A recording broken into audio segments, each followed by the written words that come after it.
Muita paz a todos, sejam bem-vindos a mais um estudo na nossa casa. Para tal, nesse momento, faremos a nossa prece. E assim, mestre querido, irmão, companheiro, amigo, que nos ampare e nos protege todos os dias. Aqui estamos, Senhor, reunidos para dar início a mais um estudo do Evangelho segundo o Espiritismo. Que possamos todos abrir os nossos corações e a nossa mente para absorver os seus ensinamentos. Graças a Deus. E agora, vamos ao estudo com o nosso irmão.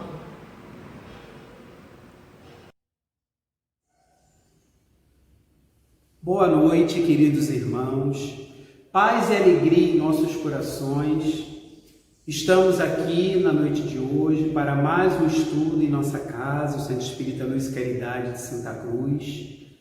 E hoje o nosso tema, o tema desta noite, é o poder da fé. E está baseado em o Evangelho segundo o Espiritismo, de Allan Kardec, nos itens 1 a 7, em que nós temos dois tópicos brilhantemente abordados pelo nosso querido codificador Allan Kardec. O primeiro assunto, o primeiro tópico que Kardec aborda é poder da fé. E ele começa citando uma passagem do Evangelho de Mateus, capítulo 17, versículos 14 a 20, em que numa determinada ocasião um homem se ajoelha aos pés de Jesus, dizendo: Senhor, tem piedade do meu filho, que é lunático e sofre muito, pois cai muitas vezes no fogo e muitas vezes na água. Apresentei-o aos teus discípulos, mas eles não puderam curar. E Jesus então pede que lhe tragam o menino e consegue curá-lo. Então, os discípulos se aproximam de Jesus e, no particular, lhe perguntam: por que não podemos curar? Eles queriam saber por que não puderam curar aquele menino. E Jesus responde: por causa da vossa incredulidade. Pois em verdade vos digo, se tivesseis a fé do tamanho de um grão de mostarda, e é importante salientar que o grão de mostarda tem cerca de 2 milímetros, então bem pequeno, dirias a esta montanha: transporta-te daí para ali, e ela se transportaria, e nada vos seria impossível. E Allan Kardec, ele inicia comentando o seguinte a respeito não só da passagem, mas do assunto. A confiança nas suas próprias forças torna o homem capaz de executar coisas materiais que não consegue fazer quem duvida de si, ressaltando a importância e a necessidade da autoconfiança. Porque, afinal de contas, se não acreditarmos em nós mesmos, na nossa capacidade, no nosso potencial, como é que vamos esperar que os outros acreditem em nós? No nosso poder, na nossa capacidade. Então, é preciso desenvolver essa autoconfiança, essa fé em nós mesmos. E prossegue Kardec: as montanhas que a fé desloca são as dificuldades, as resistências, a má vontade, em suma, com que se depara da parte dos homens, ainda quando se trate das melhores coisas. Então, Kardec ele nos traz um sentido moral para esse a fé remove montanhas, nos mostrando que através da fé, da confiança em Deus, em Jesus, na espiritualidade superior, nós conseguimos superar dificuldades, vencer problemas, vencer, como ele coloca, a resistência, a má vontade, e ele ainda acrescenta o preconceito, o materialismo, o egoísmo, o fanatismo, o orgulho e tantas outras montanhas que servem como obstáculo ao nosso progresso.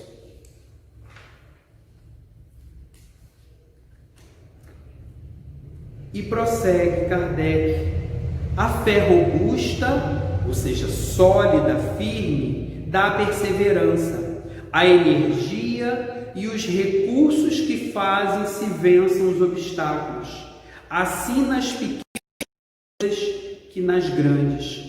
Então, deixando claro que a fé sólida, firme, ela vai nos proporcionar perseverança, persistência em determinado propósito, força e todos os recursos necessários para que possamos vencer as dificuldades, sejam essas dificuldades pequenas ou grandes.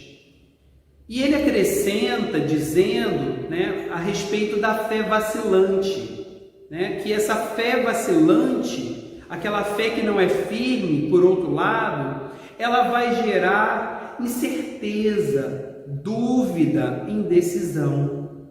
E ao invés de ajudar, vai prejudicar, atrapalhar, não colaborando com o homem na execução de alguma coisa, ao alcançar, no propósito de alcançar algum objetivo.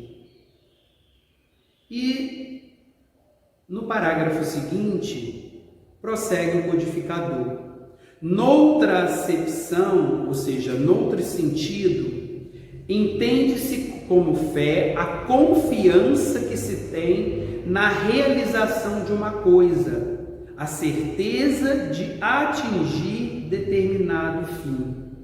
Ela dá uma espécie de lucidez, de clareza, que permite se veja em pensamento a meta que se quer alcançar e os meios de chegar lá, de sorte, de modo que aquele que a possui caminha, por assim dizer, com absoluta segurança. Então, nós nos lembramos daquela expressão que a gente ouve muito as pessoas dizerem, ou às vezes vemos em redes sociais: foco, força e fé. E não é à toa que a fé faz parte aí desse tripé, dessas três palavras, desses três termos: foco, força e fé. Porque é importante, meus irmãos, estabelecer metas. Afinal, é preciso saber onde se quer chegar. Como queremos caminhar até determinado ponto se não sabemos onde queremos chegar? Que ponto é esse? Qual é a meta? Qual é o destino? Qual é o objetivo a ser alcançado? Mas, além de estabelecer essas metas, é preciso, como o Evangelho nos mostra, acreditar que somos capazes de atingir aquela meta, aquele objetivo, de alcançar aquilo, de realizar aquele propósito. E é claro, precisamos também nos empenharmos nesse sentido. Termos força de vontade, determinação, perseverança, persistência naquele propósito. Agindo dessa forma, nós muitas vezes iremos nos surpreender realizando coisas grandiosas que muitas vezes nem imaginávamos de que seríamos capazes.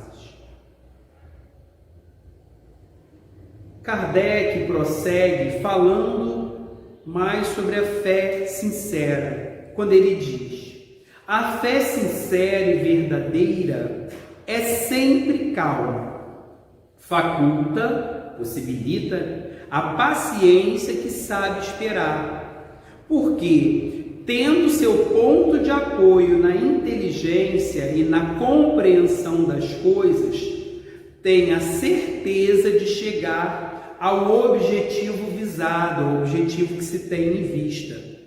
Então é interessante que quando ele coloca, que essa fé sincera, verdadeira, ela se caracteriza pela paciência de saber esperar, nós precisamos lembrar que as coisas não necessariamente vão ocorrer no nosso tempo, porque existe também o tempo de Deus.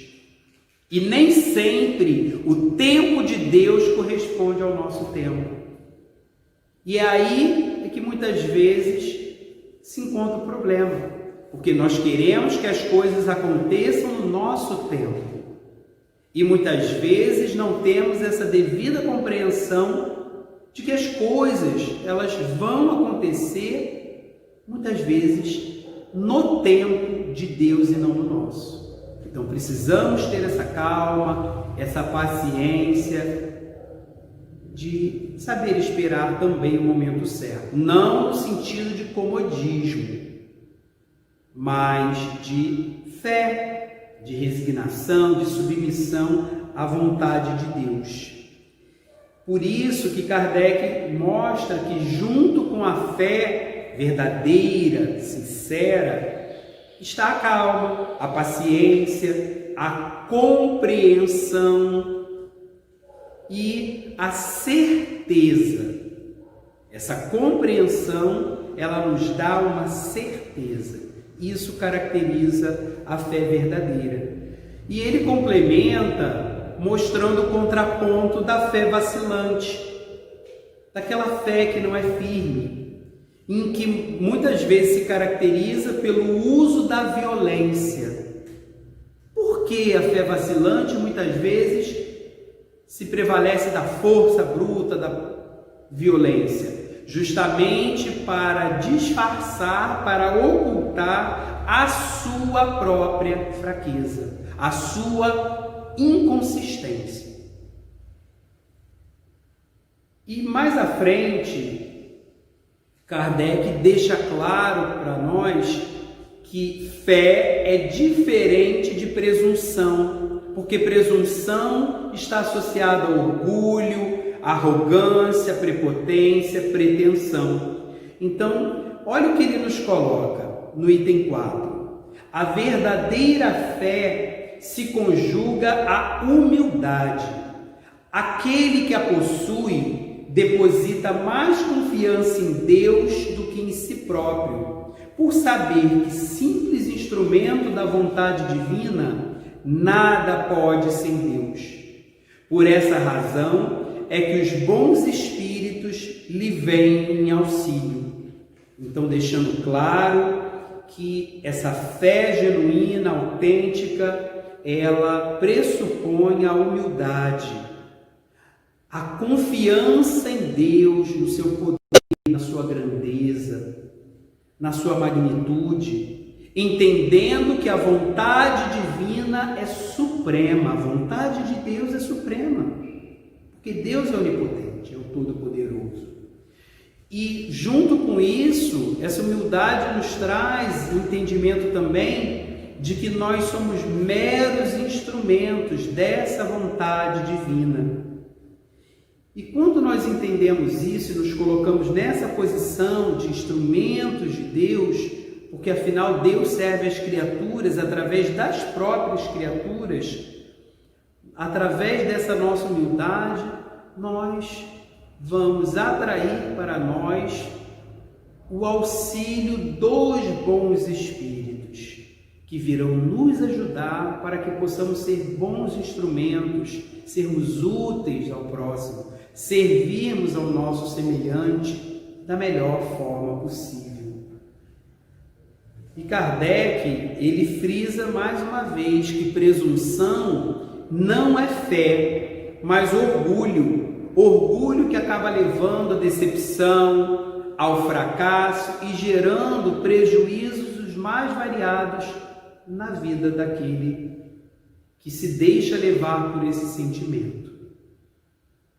Porque a autoconfiança, ela é necessária, mas precisamos tomar cuidado com o excesso, com o exagero de prepotência, arrogância, presunção, porque desse jeito não estaremos colaborando conosco mesmo e muito menos com o outro. E Kardec, ele termina esse tópico no item 5 dizendo o seguinte: o poder da fé se demonstra de modo direto e especial na ação magnética, Daí decorre que aquele que ao grande poder fluídico normal junta ardente fé, pode, só pela força da sua vontade, dirigida para o bem, operar esses singulares, esses especiais fenômenos de cura e outros, que não passam de efeito de uma lei natural. Tal motivo porque Jesus disse a seus apóstolos: se não o curastes, foi porque não tinhas fé. Então, Kardec fecha esse tópico nos mostrando que fenômenos de cura considerados milagrosos, na verdade são fenômenos naturais que acontecem de acordo com as leis da natureza e que, portanto, com as leis de Deus, com as leis divinas, em que o poder da fé se junta à vontade sincera de se fazer o bem, aumentando o potencial de fluidos magnéticos, ou seja, as energias salutares daquele que cura, muitas vezes com o auxílio dos bons espíritos. E aí, quando há essa intervenção dos bons espíritos, nós temos a chamada mediunidade curadora. Mas nós temos também, dentro desse assunto do estudo de hoje, o tópico seguinte, com os itens 6 e 7, que fala sobre a fé religiosa, condição da fé inabalável, em que justamente Kardec vai falar sobre a fé religiosa, que seria a crença em princípios básicos de uma determinada religião.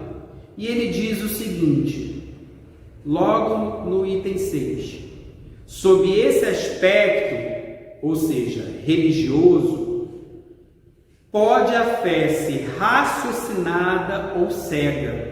E aí ele começa a mostrar essa diferença entre a fé raciocinada e a fé cega. Nada examinando, a fé cega aceita, sem verificação, assim o verdadeiro como o falso, e a cada passo se choca com a evidência e a razão. Levada ao excesso, produz o fanatismo. Então ele mostra que a fé cega, ela aceita tudo sem questionar, sem refletir, sem raciocinar, e que o excesso dessa fé cega justamente provoca o fanatismo, com todas as suas consequências nocivas, danosas, prejudiciais. E se nós pararmos para pensar e até nos lembrarmos de noticiários, nós vamos nos lembrar de vários exemplos de fanatismo. Trouxemos alguns para exemplificar esse fanatismo religioso, porque o fanatismo ele pode ser político, ele pode ser de outros aspectos também.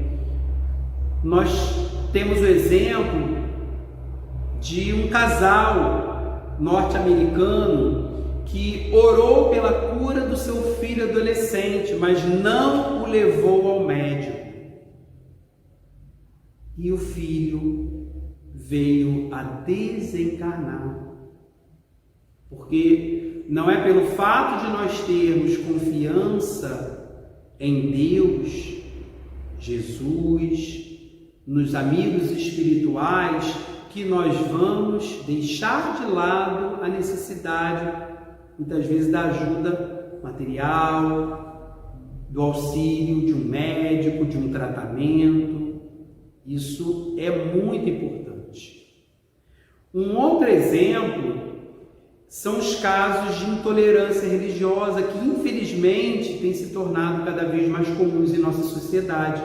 E aí nós trazemos dois exemplos. Um de determinado religioso que quebrou a imagem de uma outra religião, porque na sua religião não há culto à imagem. Mas e o respeito à crença do outro? De ainda ter a necessidade de cultuar uma imagem. Esse respeito ele não existiu.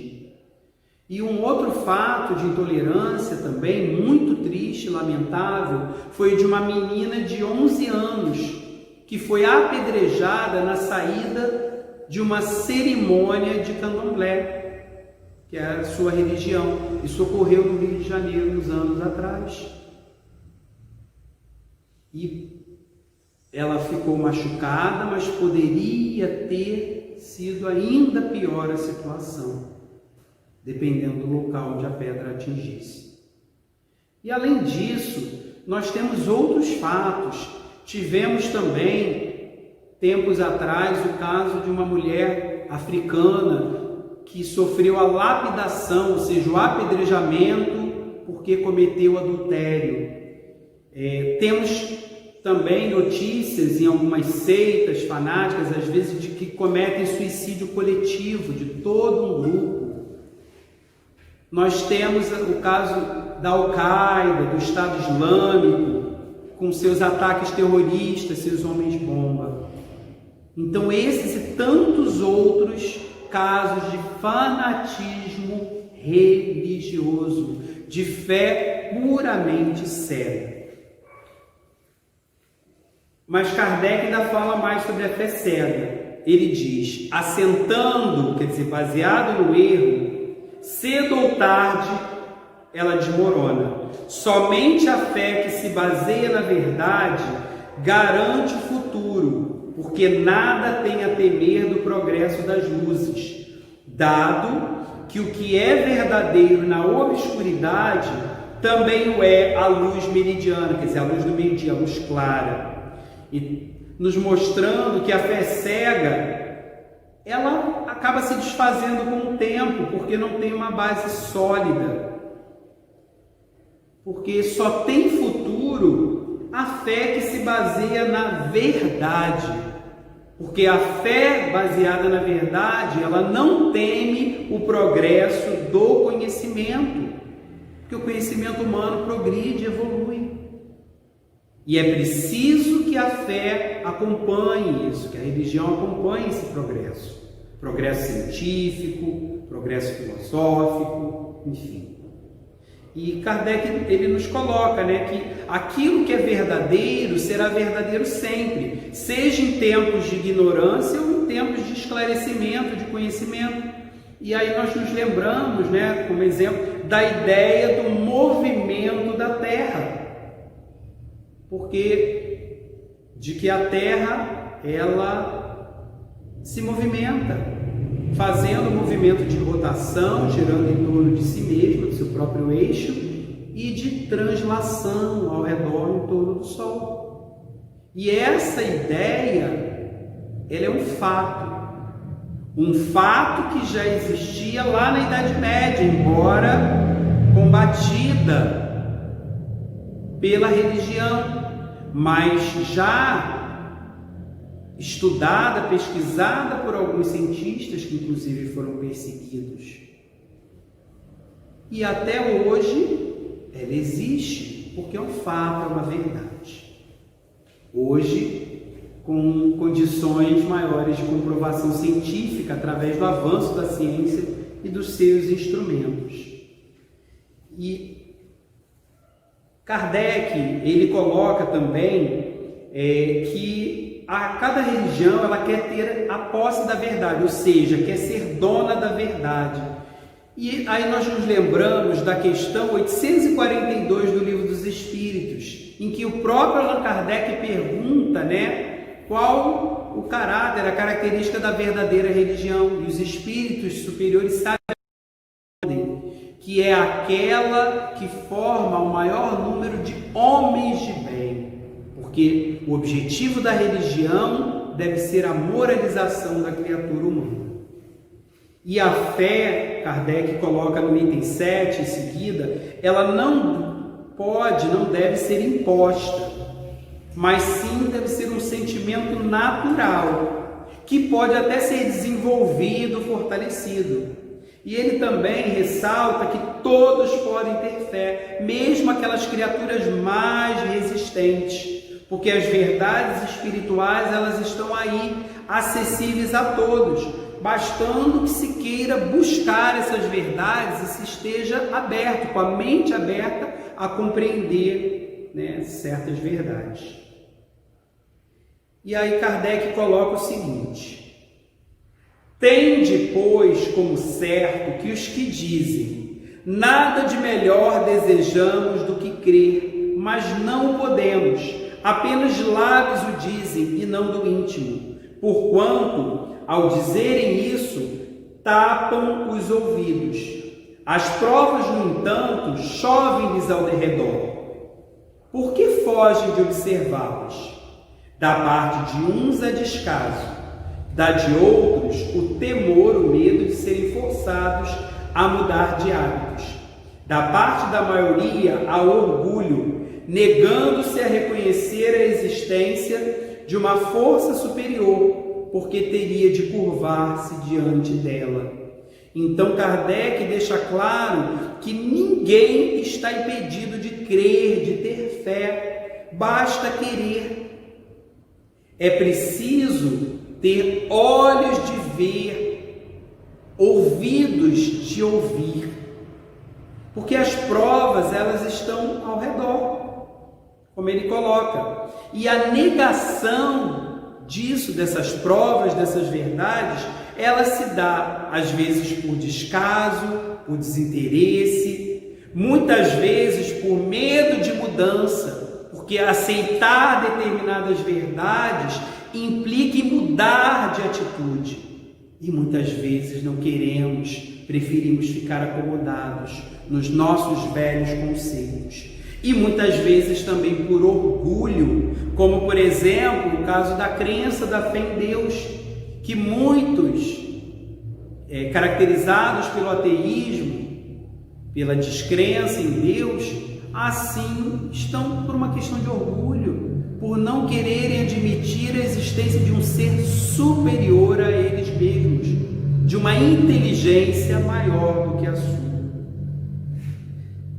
E Kardec, ele no parágrafo seguinte, ele nos fala da facilidade justamente de compreender essas verdades espirituais, que algumas pessoas têm essa facilidade, o que mostra essa fé inata, que já vem com elas ao reencarnarem, porque é sinal de progresso já feito, é conquista desse espírito já em outras existências anteriores.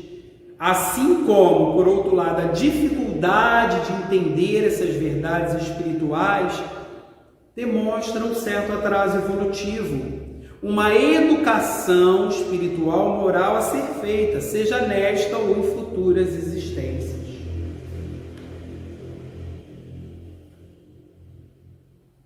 Kardec, ele também nos coloca que a incredulidade, muitas vezes, ela é consequência da fé cega, pela falta de entendimento, de compreensão do princípio religioso que nos é ensinado, que muitas vezes, na verdade, é imposto, e que é preciso ser aceito sem se entender, e que acaba não fazendo o menor sentido. Então é muito difícil aceitar aquilo que a gente não entende, que não faz sentido para nós. E justamente por conta desse tipo de coisa, nós vemos que a história da humanidade, na Idade Média, caracterizou-se muito pela fé cega, pelo fanatismo religioso. E já na Idade Moderna, séculos 18, 19, nós temos o positivismo, o cientificismo, o ceticismo, ou seja, a descrença, o racionalismo humano, com a reflexão, o questionamento, a liberdade do homem de pensar, de raciocinar. Então, acabou indo de um extremo, por conta da fé cega, do fanatismo da Idade Média, na Idade Moderna acabou indo para o outro extremo da descrença, da incredulidade, do ceticismo. Mas que foi importante no sentido do homem parar para raciocinar, o uso da lógica, da razão, bastando apenas ele encontrar o ponto de equilíbrio. E nós vemos esse ponto de equilíbrio em Allan Kardec, que justamente viveu nessa idade moderna, século XIX, e que foi considerado, chamado por Camille Flammarion de o bom senso encarnado, por usar a razão, a lógica com toda a propriedade. E Kardec, ele coloca o seguinte: a fé necessita de uma base, que é a inteligência, ou seja, o entendimento perfeita daquilo em que se deve crer. E para crer não basta ver, é preciso, sobretudo, compreender. Então não basta ver para crer, como queria Tomé, um dos apóstolos de Jesus, que queria ver as chagas, as feridas nas mãos para acreditar que era Jesus que estava ali diante de si, quando Jesus apareceu aos apóstolos. Mas é preciso compreender, que foi o que Allan Kardec procurou fazer em todo o processo de codificação do Espiritismo. Graças a isso, esse trabalho baseado na lógica, na razão, nós temos essa maravilha que é a codificação espírita, pentateuco kardeciano. E Kardec coloca ainda que a fé cega, ela não aceita provas, fatos, e com isso gera muitas dúvidas, pela falta de consistência, pela ausência de argumentos lógicos, racionais. Então, muitas vezes, em vez de simplificar, de explicar as coisas, ela mais complica do que outra coisa. E ele termina o tópico, e estamos caminhando para o final do nosso estudo, colocando o seguinte: a fé raciocinada, por se apoiar nos fatos e na lógica, nenhuma obscuridade deixa. A criatura então crê porque tem certeza, e ninguém tem certeza senão porque compreendeu. Eis porque não se dobra, não se curva, não cede. E aí vem aquela clássica frase de Allan Kardec, bastante conhecida, e que inclusive está no frontispício do Evangelho segundo o Espiritismo: fé inabalável só é a que pode encarar de frente a razão em todas as épocas da humanidade. Então Kardec, ele termina nos mostrando que a fé raciocinada, ela está baseada nos fatos, na lógica, e por isso ela não deixa a menor sombra de dúvida. Então nós vemos que é um processo dentro dessa fé raciocinada, a aquisição do conhecimento, de um conhecimento doutrinário espírita, a compreensão daquilo, daquela ideia que nos é colocada, e a partir dessa compreensão nós formamos uma convicção, a chamada convicção espírita, a certeza daquele princípio. É justamente a diferença entre crer, acreditar, né, e saber. Porque o Espiritismo, trazendo a fé raciocinada, ele não nos leva apenas a crermos em Deus, na existência de Deus, imortalidade da alma, reencarnação, comunicabilidade dos espíritos, pluralidade dos mundos habitados e por aí vai. Mas em sabermos que essas coisas existem, porque são fatos, fazem parte das leis da natureza, portanto, das leis divinas. E o Espiritismo, ele está baseado nessa fé raciocinada, até pelo seu tríplice aspecto. Não é apenas religião, mas também filosofia e ciência.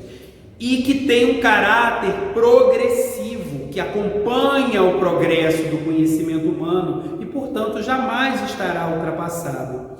Então, os espíritas devemos ser aqueles que cremos porque conhecemos e compreendemos. Mas, meus irmãos, em falando da questão da fé, nós queremos encerrar o nosso trabalho nos lembrando de uma advertência do apóstolo Tiago, na sua epístola, capítulo 2, versículo 17, a fé sem obras é morta, ou seja, de nada adiantará todo esse conhecimento se nós, na nossa vida, no nosso dia a dia, não convertermos em ações práticas, ações coerentes com a fé que dizemos abraçar. Muita paz. Nesse momento, nós vamos, com os corações agradecidos, elevar o pensamento a Jesus em oração. Jesus querido, divino e amado Mestre, queremos te agradecer, Senhor, pelo presente que o Senhor nos concedeu, da oportunidade desse estudo em torno do teu Evangelho de luz. Com esses esclarecimentos tão importantes. E que possamos, Senhor, a cada dia, fortalecermos cada vez mais a nossa fé em Ti e em Deus, na certeza de que jamais nos desamparam. Sê conosco, Senhor, agora e sempre.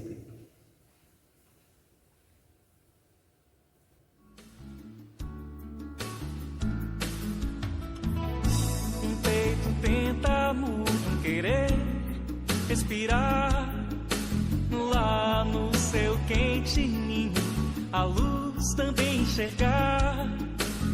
Um coração que quer crescer e o sentimento por expandir, de quem vem nascer pra mamãe chorar e sorrir, e sorrir, oh, oh, sorrir.